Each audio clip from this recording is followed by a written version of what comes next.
Another day, another story. Thank you for helping us cross the first 2,000 subscribers.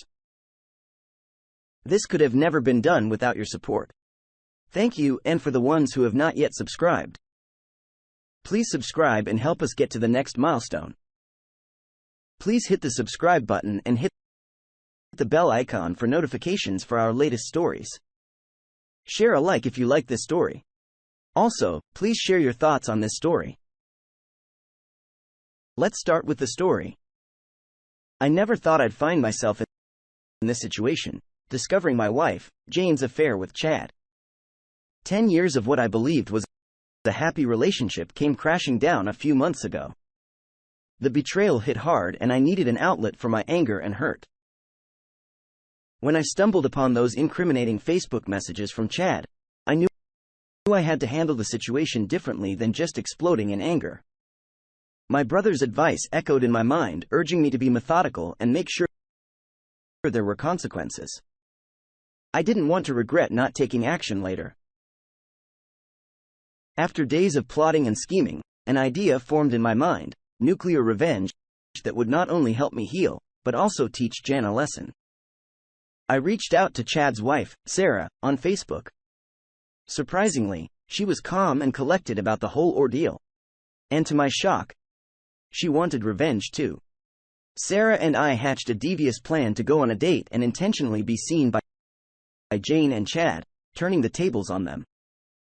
It felt like the perfect way to make them taste their own medicine.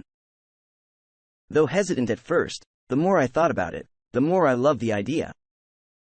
As Friday approached, the night when Jane and Chad were supposed to meet, I played along with Jane's plans, my heart pounding with anticipation. Sarah and I knew the swanky bar in the other part of the city was their rendezvous point. On the agreed-upon night, Jane left thinking she was just heading out with a friend for dinner and shopping. Chad, on the other hand, fed Sarah a story about going axe throwing with his buddies. Little did they know what awaited them. Sarah and I dressed up looking our absolute best. The adrenaline was pumping as Sarah and I prepared for our night on the town.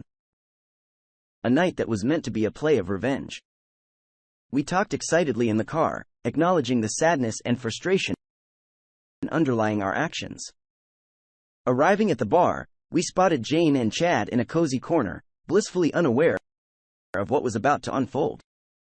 Hand in hand, Sarah and I walked over to a table strategically placed within view, but not immediately noticeable.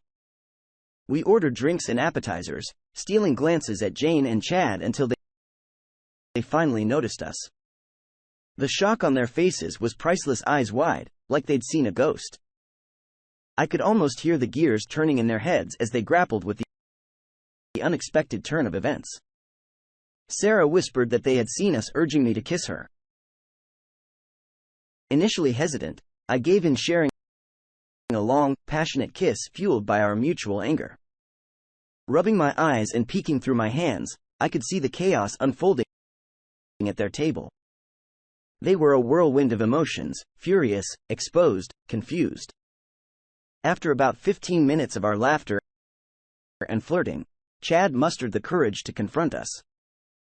Stammering, he tried to pass off the situation as a huge coincidence, demanding to know what was happening. I played it cool, acting as if running into him was no big deal. "Hey, Chad," I said casually, as if we were old friends. "What a surprise to see you here. Sarah and I just decided to grab a drink for the hell of it. You remember Sarah, don't you? She's your wife." Chad's face turned beet red, and he started to stutter even more. Jane, watching the entire interaction from their table, looked horrified, and on the verge of tears. Before Chad could say anything else, Sarah chimed in.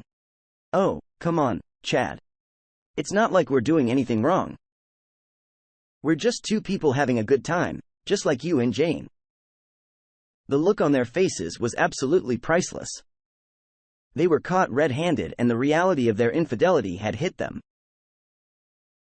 Chad, clearly at a loss for words, mumbled some excuse about needing to use the restroom and quickly disappeared.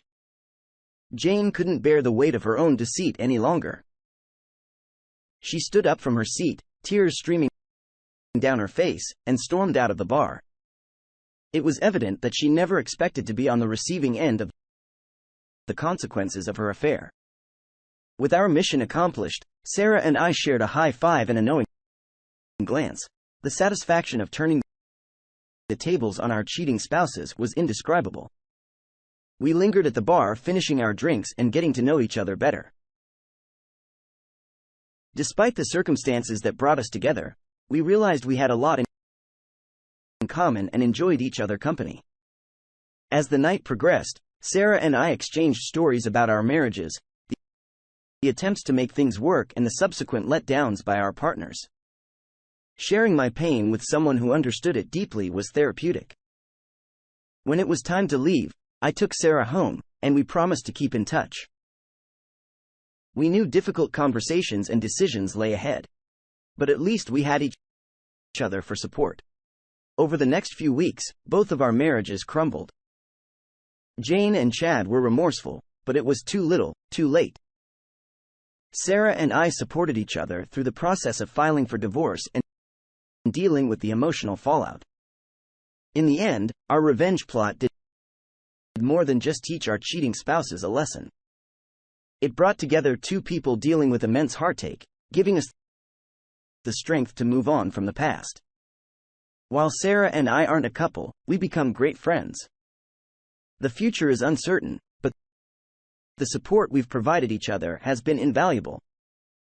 So there you have it, my story of nuclear revenge on my cheating wife and her affair partner while executed.